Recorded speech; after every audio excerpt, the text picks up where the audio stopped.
Then he built the church in Haiti. I've always just been in church. Yeah, so, like I said, I had it early. I had it early. So we both did. Got it instilled in you. Yeah. Do you think there was a time though when you actually just started and decided like I'm going to live for the Lord versus like knowing? I knew it at 7. And the reason I knew it is because of the property that was promised. And my grandmother used to tell us it was better to live for the Lord than to live this life of sin. And I saw it as a child. Like, we had like I said, he was a bishop, so everybody came. And when we did our, give backs on the streets of New York, I would see it. And so that's why I got baptized at 8. Because I was just like, I give my life to God and I really want to make a difference in people's lives. And so I just stayed focused on it. I became a minister at 17 and I've been saved ever since. It never stopped for me. So yeah, it was a long time. And my mom pushed it heavy. Mom pushed it really heavy. Even times when I was like, I'm too young to be doing some of the stuff I was doing, my mom would encourage me. So it's good. I was raised in the Assembly of God. Somebody put a lot of salt in these eggs. You what? So they put a lot of salt in these eggs. They're delicious. I could tell because you didn't add no salt. You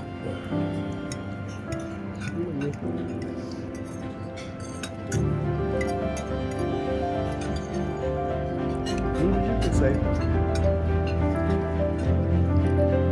Well, Assembly of God. Every week they did an altar call.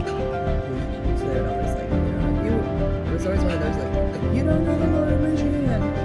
If you had a bad day, raise your hand. You're like, I was never sure. So,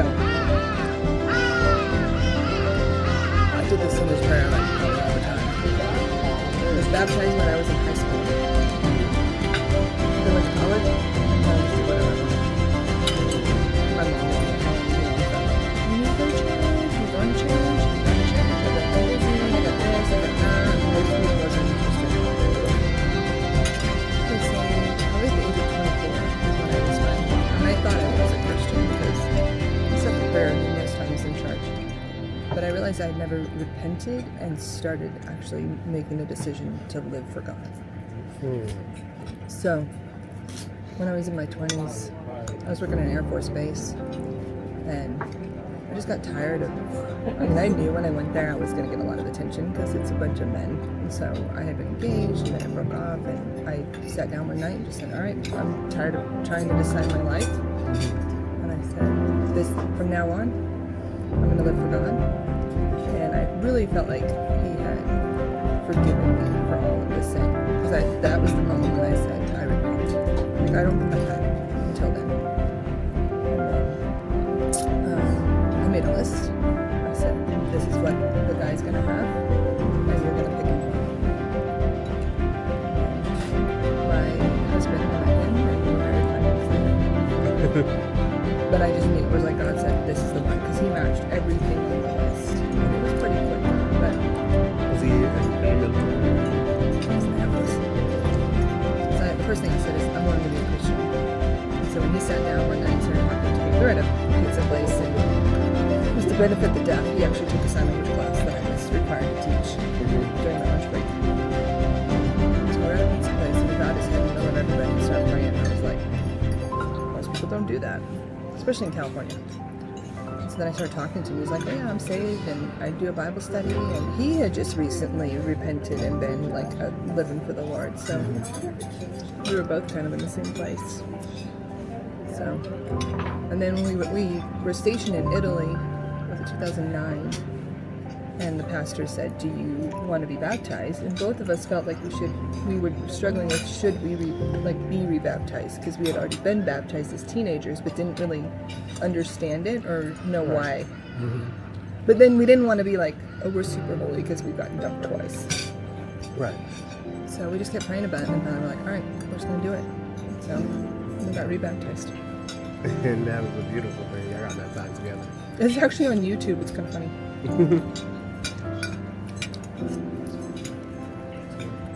You were both baptized at the same time? The second time, yeah. Okay. So, did he baptize you then? No. I know, like, sometimes, like, at our church, when a family... I've seen where the dad will baptize the kids. Yeah. Well, like the dad has been baptized right then he will baptize his kids. Yeah. Or his wife. Yeah, we did it together. There's 3 of us that did it. The pastor did it.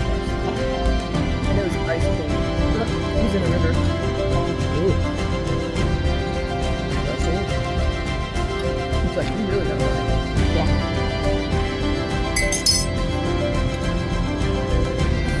But now my husband's an elder. We have, our church does like elders, they have like a pastor. So they do like unpaid elders. So all of them have jobs, and then this is what they do. But now he's an elder. And I was like, oh Lord, you have a funny sense of humor. What church do you go to? It's non-denominational, but it's a New Covenant church called Austin Christian Fellowship Church. That's how I met Micaiah, because she goes to Dallas. We have like kind of a sister church in Dallas. Oh, okay.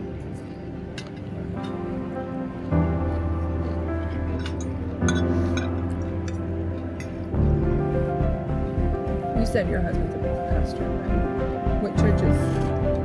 Church of Christ Christian Church. Oh, It's non-denominational also. that's not. The Church of Christ. I was saying, because I've interpreted the Church of Christ. Is it the same or is it different? As the Church of Christ Christian Church. I don't know. Yeah, it sounds different. The Church of Christ and the Church of Christ Christian Church, are they separate? If there's a Church of Christ, and like if you go sometimes more up north, it could be like Disciples of Christ, but it's not. It's the Christian Church, Church of Christ, kind of more.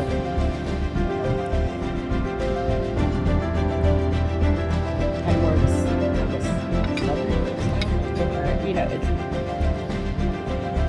a Christian church, I guess. I'm trying to think of what to compare it to. It's just a Bible believing. We preach what the Word says. Do they do? Is that the one that doesn't do instruments when they sing? That's non-instrumental. That's the Church of Christ. That's non-instrumental. Yes. Okay, that's the one I've been to.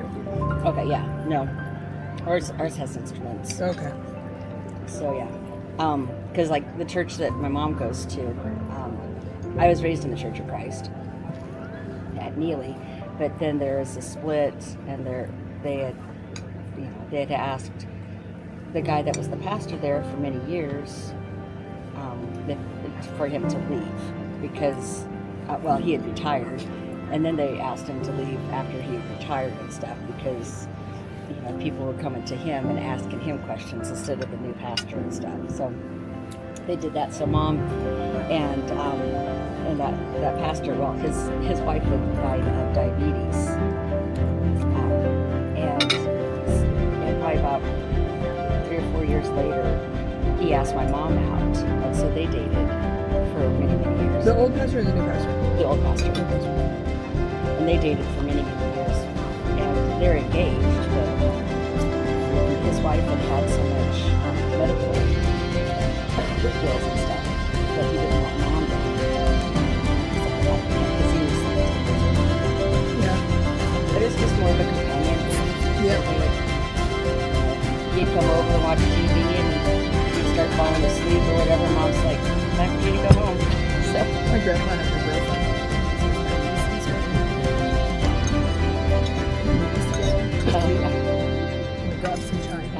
But yeah, it ended up that they went to the Church of Christ over in Norfolk, which is about 35 miles away, and it's a non-instrumental, but they do the same everything's the same, just no instruments. And I know that Mom used to play piano at church, and they said, you know, we do this, and they're like, no, that's perfectly fine. We listen to music. We, it's just at the church we just don't play instruments. I was a musician for years. Where'd you play? At the Firstborn Church of I played there. I played What did you play? keys, piano, Piano? organ, and bass. Oh, okay. That's what I actually went to college for, was live performance. Oh, okay. And that quickly changed because I was like, I enjoyed performing, but then it was just like we were getting quote unquote gigs, and it would always be like, man, we get paid decent, but we're like the last to get paid in the band. And so I ended up being the guy that booked the bands and do the shows. And then college helped out with that a whole lot because I always thought it was just like, okay, they book us for a show, we go in, we play. I didn't know the dynamics of everything that goes into play of putting on a show. And so, music was my life for a lot of years. And like I said, it paid for my college. So, What'd you major in college? I majored in business and music, and so I did all my business courses based off of contracts, notaries, and all the good stuff in the music industry. And then my minor was my live performance, which was